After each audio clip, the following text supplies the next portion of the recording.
Chapter 9. And he entered into a ship and passed over, and came into his own city. And behold, they brought to him a man sick of the palsy, lying on a bed. And Jesus, seeing their faith, said unto the sick of the palsy, Son, be of good cheer.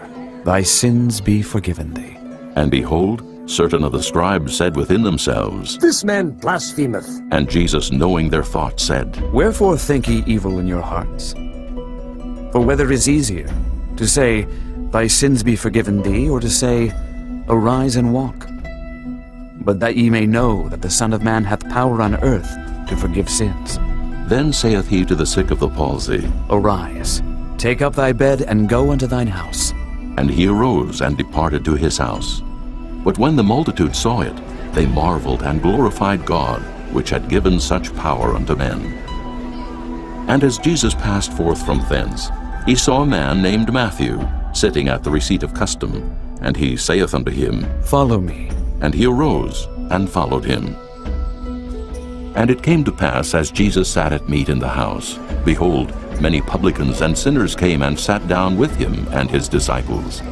And when the Pharisees saw it, they said unto his disciples, Why eateth your master with publicans and sinners? But when Jesus heard that, he said unto them, They that be whole need not a physician, but they that are sick.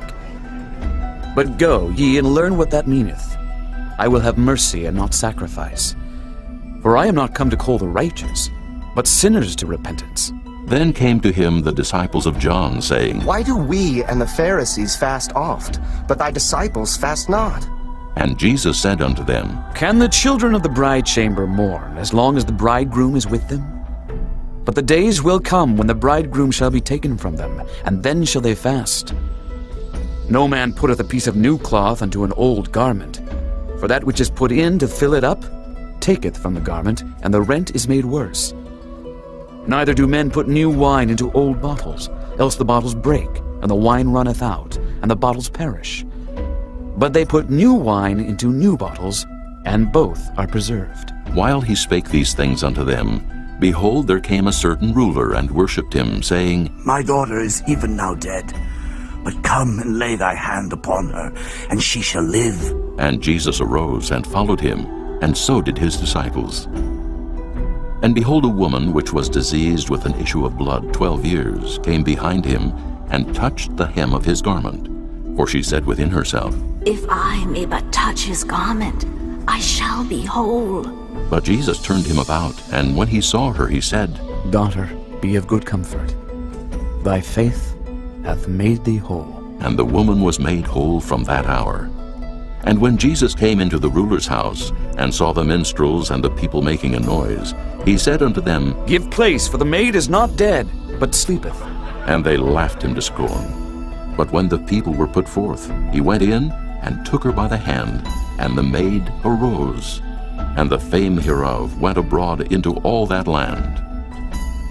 And when Jesus departed thence, 2 blind men followed him, crying and saying, Thou Son of David, have mercy on us. And when he was come into the house, the blind men came to him. And Jesus saith unto them, Believe ye that I am able to do this? They said unto him, Yea, Lord. Then touched he their eyes, saying, According to your faith be it unto you. And their eyes were opened. And Jesus straitly charged them, saying, See that no man know it. But they, when they were departed, spread abroad his fame in all that country.